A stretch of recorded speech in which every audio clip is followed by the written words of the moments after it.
Chika had always been a quiet girl in school. In fact, not only at school, but everywhere she went. She only speaks when spoken to, and sometimes ignores depending on who was talking to her. She was always quiet and would not speak to anyone in her class. Every morning, she slipped into her seat, eyes downcast, as though afraid the world might notice her if she looked up. She came from a very wealthy home. Most of her classmates only knew her as the rich girl, though she never flaunted it. She didn't have to. Her designer shoes, tailored uniform, and the black slicker that dropped her off every morning spoke loud enough. But what they did not know, what none of them could see, was that wealth didn't mean freedom. Her parents monitored every part of her life, especially her father, Mr. Obi, guiding her from risks she had not considered taking. Her father had her schedule mapped out, from violin lesson to French tutoring. He made sure she made no friends, monitored every conversation and move she made. They called it love, but to her, it felt like suffocation. So she learned to be silent. She learned how to keep her thoughts, her fears, her dreams locked away in the only place her parents could not touch, her notebooks. Despite her silence, she was brilliant in class. Teachers often wondered at her ability to solve difficult problems. Chika was the only child. Maybe that was the reason her parents were so protective. At 15, she was everything her parents had wanted: intelligent, disciplined, and obedient. As their only child, she carried the weight of their dreams and fear on her slim shoulder. They told themselves they were protective because they loved her. At home, every decision was made for her: what she wore, what she ate, even the books she read. "You are a special child," her father would say, "and special people need protection." But to Chika, the protection felt more like a cage. When the announcement for the school excursion was made, the classroom was filled with excitement. Students were dancing happily. Chika sat quietly in her seat, not bothering to raise her hands when her teacher passed around the permission slips. She did not need to. She already knew her father's answer: capital letter N-O, no. School was the only place she could breathe. In the midst of student noise and endless assignments, she found little freedom. At home, her parents shadowed every of her moves. Even when they went to market, her mother would always hold her hands tightly, as if she might disappear with the crowd. At church, her father watched every of her actions and interactions. Even family vacations were more about control. She had no joy. Her room was supposed to be her personal space, but she had no privacy. Her father would just barge into her room without knocking. He would push the door open, not minding if she was naked. In her house, there was nothing like boundaries, but she really cared about boundaries. One morning, her school was filled with excitement and too many preparation. It was the annual inter-school competition, and her school was the host. She had been chosen to represent her school because of her intelligence and composure. She was really not thrilled about the whole thing, but she still made preparation and looked forward to the competition. The day of the competition came. She tackled all the problems with ease, her mind working faster than the moderator. By the end of the competition, her school claimed victory. Will her father be proud of her? She thought to herself. Victor, a student from the rival school that almost won the competition, walked up to her to congratulate her. He had a charming smile and genuinely sounded happy for her. As they discussed further, she found out that Victor actually lived in the same estate with her, and so they exchanged contacts. Victor promised to call her, and for the first time, she felt a flicker of hope. After the competition, her phone became a lifeline, and she always smiled whenever she see his name light up her screen. "How is my favorite champion doing?" Victor always asked her. They talked about everything: school, books, music, and life in general. Victor had a way of making her smile, and she already felt safe with him. She was always hiding her phone from her parents, keeping it on silent so they would not hear it ring whenever her parents was around. She always whispered whenever she talked to Victor too. One day, she decided to tell Victor all that she has been going through: the constant supervision, the no friends rule, overprotective rule, no privacy and boundaries rule, and how lonely she always feel, and how long she longed to be free. Victor listened carefully. His voice was filled with concern and surprise. As he spoke, he said, I can't imagine how hard this is for you, but you are strong to have made it this far. And it will not be like this forever. Soon you will get into the university and things will change. You will be able to make your own choices and live your life. Chika smiled and thanked him. She actually felt better. As weeks turned into months, their friendship became deeper. Their late night conversation became part of their daily routine. Victor's parents were already making preparation for him to study abroad. Chika already felt sad about it. Her father will never allow her study abroad, even if he could afford it. He always said she was too young to be on her own. She always feels sad whenever she hears those words from her father. Few months later, Chika started to feel uneasy, constant fatigue and headache. Her parents were worried because she looked pale, and her mom insisted on taking her to the hospital. The doctor ran series of tests, blood work and scan, and the result came out. Flipping through the chart, the doctor told them everything was normal, no signs of infection or anything serious. Her mom was relieved. But what could be the problem, she asked the doctor. I suggest we run a pregnancy test, the doctor replied. That will not be necessary, her mom replied. My daughter is a virgin. Chika froze, her face burning with embarrassment. She opened her mouth to talk, but no word came out. The doctor remained calm.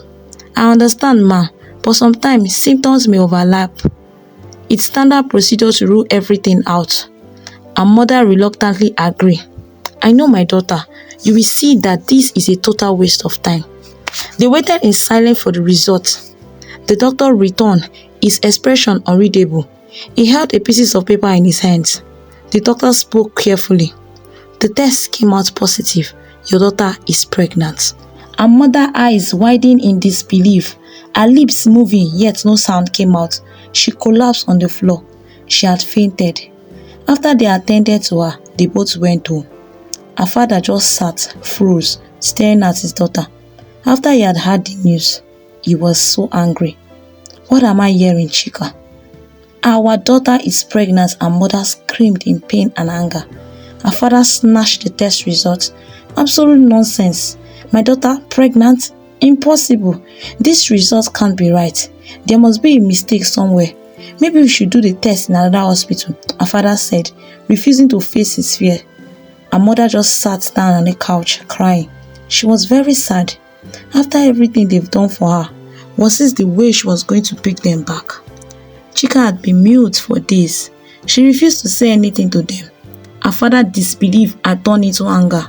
One day, he suggested to his wife that they should call in her favorite uncles and aunties.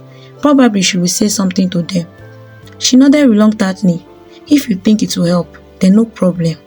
The next day, Chika's aunt and uncle were seated, filling the house with hushed voice and worried glance. They had been briefed on the situation. Her father sat down and turned to them. Maybe one of you can get her to speak. She had been silent for days and I'm getting frustrated. Her uncles and aunties tried to get Chika to speak, but none of them succeeded. Her father was pissed. He stepped forward angrily, but her mom held his hand back in grief.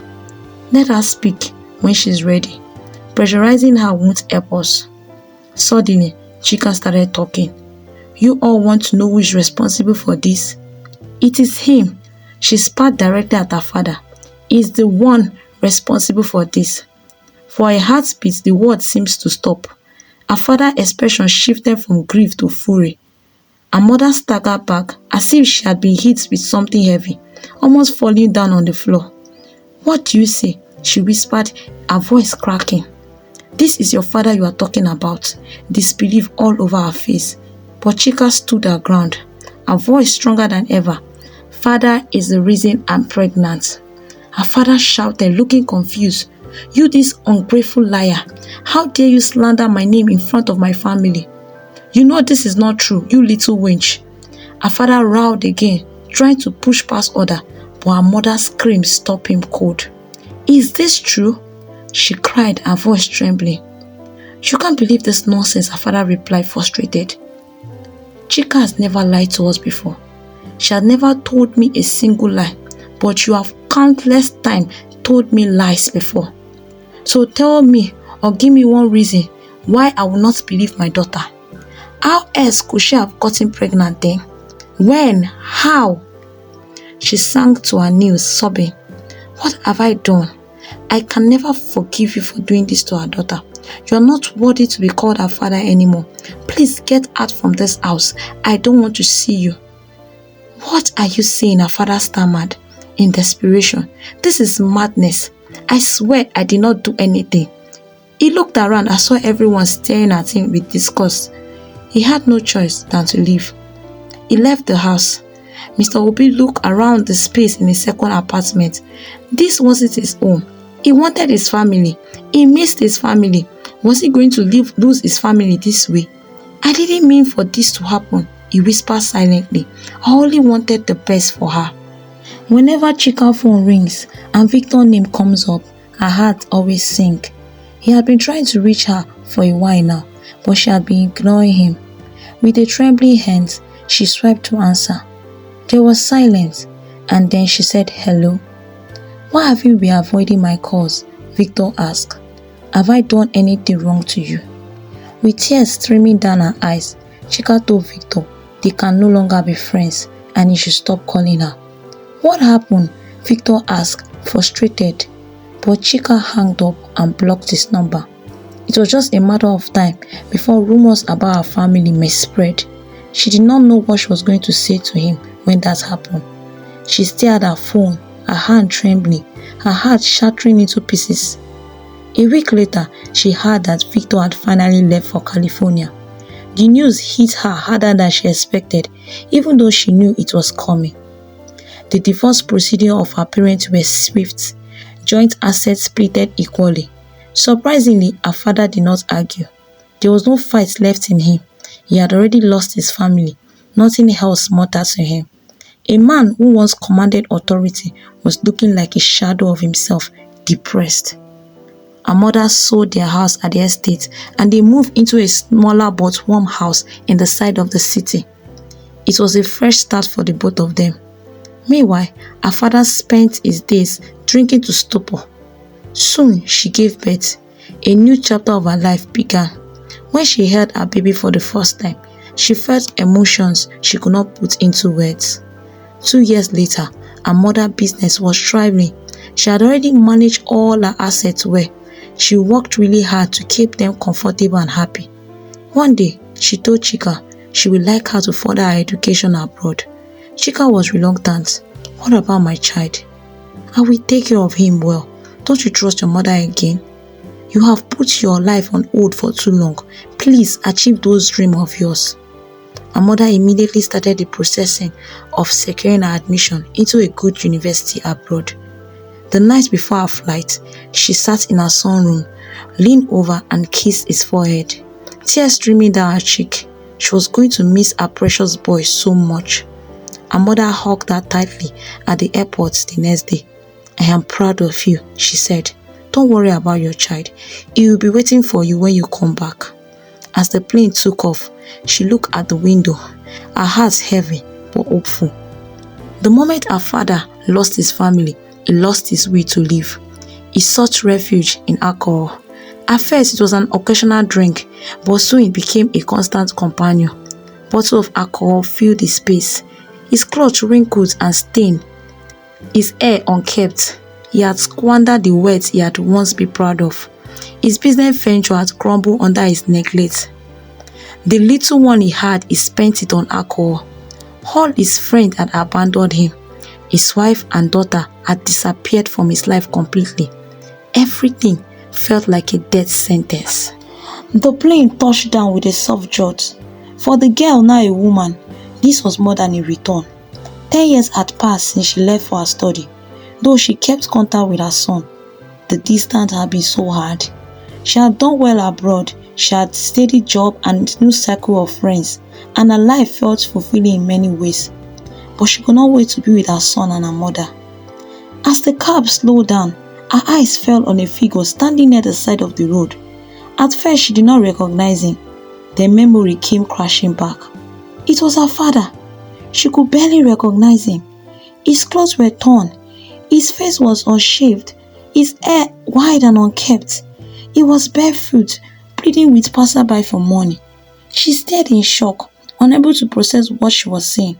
Why was he looking like that? Why was he begging? She had heard rumor of his alcohol addiction, but seeing him like this was depressing. She felt sad. She knew he had been a broken man when they left, but this terrible transformation was beyond her imagination. She got home and the first thing she said to her mom was, "Mama, I saw dad. I saw dad looking horrible and tattered. He was looking like a madman." "Serve him right," her mother replied, her voice cold. "Karma has a way of doing justice." Chika was shocked at her mom's response. "Mom," Chika cried in pain, "Dad is not responsible for what happened to me. Dad was actually innocent. I was childish and naive. I said all that to get back at him for the pain and loneliness he caused me. I hated him. I wanted him out of my life so I could breathe, so I could have a little freedom. I never expected it to come to this point. I'm so sorry." She struggled to hold her tears. She had spent so long blaming and hating her father for everything: the strict control, the suffocating environment, the trauma of her past. But seeing him on the street had broken her completely. Her mother sat down, looking shocked. Tears of pain filled her eyes. "Chika, what have you done? What have you done? What have you done to us?" Her mother was in serious pain. She was sure her husband was never going to forgive her, but they decided to go in search of him to bring him back home. Almost at the spot she saw her father previously, they saw a crowd gather around that spot. There had been an accident. They stopped to check. Lo and behold, it was her dad. Her dad was dead. Her mother screamed out in pain. This was too much for her to bear. They took his body and deposited it in the mortuary as they prepared for his burial. Chika had not stopped crying. Although her mother did not blame her, but she blamed herself for everything. Because of her selfish, childish heart, her father was late. She felt guilty. She was mourning even after her father's burial. Nothing made sense to her anymore. One beautiful morning, there was a knock on the door, and she went to open. And guess who was standing in front of her? Victor. She had not forgotten about him, but had no means to contact him. "I heard what happened to your dad, and since I was in the country, I decided to pay you a visit." Chika stood there, speechless. Was she dreaming? She quickly apologized to Victor for everything she said to him. "I was childish and stupid." Victor just smiled. It's all in the past. Later that day, she introduced Victor to her mom as the biological father of her son. Victor was shocked. He looked at Chika. "I'm the father? Why do you not tell me? That one-time thing they did many years ago when he came visiting after her parents left her in the care of her nanny that stepped out for a few minutes to tend to an emergency call. Everything happened so fast and swift. They were both carried away. He was also young. Not in his widest imagination did he think that the pregnancy could be his. Suddenly, a little boy about 12, his perfect carbon copy, walked into the sitting room. Victor just kept on staring in amazement. Tears of joy streamed down his cheek. Thank you so much for watching. I hope you enjoyed the story. Please like and subscribe to my channel.